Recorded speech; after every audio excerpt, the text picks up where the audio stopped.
Garuda Food, kami menjalankan sebuah eksperimen yang disebut dengan SBC atau PBS. SBC itu adalah Spirituality Based Company atau PBS, perusahaan berbasis spiritualitas. Nah, esensinya itu adalah bagaimana kita mengintegrasikan antara spiritualitas dengan kegiatan bisnis. Apa yang dimaksud dengan spiritualitas? Spiritualitas adalah nilai-nilai universal yang ada di semua agama.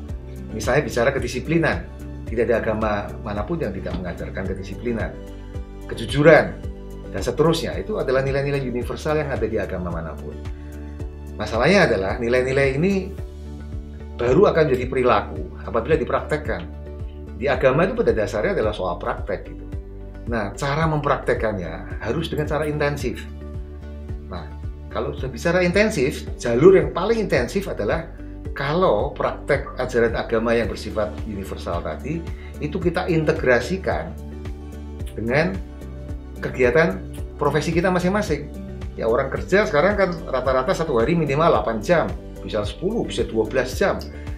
Nah, sedangkan kalau kita menjalani kehidupan keagamaan kita, sekalipun kita baca mantra pun mau dipanjang-panjangin juga 1 jam juga selesai gitu. Jadi kalau bicara intensitas tidak menang kalau dengan itu dikaitkan dengan profesi kita. Nah, hal ini hanya bisa terjadi kalau kemudian kita mengintegrasikannya sedemikian rupa. Dan itu metode yang digunakan itu adalah latihan hidup berkesadaran. Latihan hidup berkesadaran ini adalah cara kita bagaimana membawa pulang pikiran kita yang suka ngeluyur ke dalam situasi di sini dan pada saat ini. Dan latihan mindfulness practices ini juga yang akan membantu kita membuat konsentrasi kita menjadi benar-benar bisa kita wujudkan. Dan bayangkan kalau kita menjalankan profesi kita dengan kualitas pikiran yang seperti itu, hening, jernih, konsentrasi, tidak dipolusi dengan pikiran yang penuh dengan kenegatifan, maka pada saat itulah diharapkan akan lahir kreativitas dan pada akhirnya inovasi. Dan kreativitas dan inovasi ini di masing-masing profesi, inilah yang akan menentukan atau menjadi kunci keberhasilan kita. Nah, hanya untuk itu di perusahaan memang ada 2 pilihan. Apakah ini mau diterapkan dengan cara sifatnya sukarela atau sifatnya adalah voluntary atau sifatnya adalah sebuah keharusan, compulsory dia. Di negara maju, di Amerika dan di Eropa, mereka justru sudah lebih dahulu daripada kita menerapkan praktek ini. Padahal ironisnya, latihan hidup berkesadaran ini adalah Eastern wisdom. Bahkan di Indonesia juga ada yang dulu sering disebut dengan latihan eleng lan waspodo itu. Tetapi justru ini sekarang diadopsi di negara maju bahkan menjadi sebuah industri.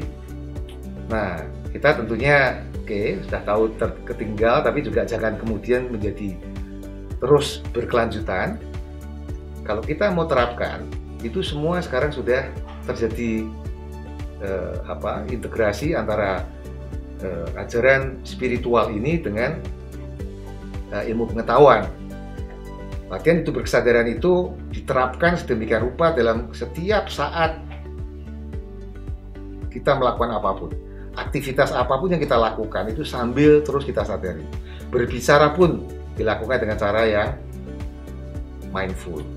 Bahkan jalan pun mindful, makan pun mindful, rapat pun mindful, mengambil keputusan pun mindful. Artinya dipimpin oleh rasio kita. Jadi ini ketemu antara Buddhisme dengan sains itu ketemu dia. Nah, kalau itu kita praktekkan dengan seperti itu, Anda bisa bayangkan latihan ini kan akan sangat intensif. Disitulah kita berharap spiritualitas kemungkinan berkembang lebih besar. Intensitas itu adalah kata kunci untuk terjadinya transformasi. Anda lihat aja kalau kita bicara bahasa Inggris, dari barangkali SD sudah belajar bahasa Inggris sampai lulus sarjana, Inggrisnya masih sepenggal-penggal, masih broken English. Tetapi kali kita pergi ke Amerika atau ke negara yang berbahasa Inggris, dalam waktu 3 tahun pulang kita sudah lancar. Kenapa? Karena 3 tahun itu intensif, berpikir dan berbicara dalam bahasa Inggris. Sedangkan kalau di negara kita kelihatannya dari kecil sampai dewasa, tetapi intensitas tidak di sana. Latihan spiritualitas ini juga memerlukan intensitas. Terima kasih.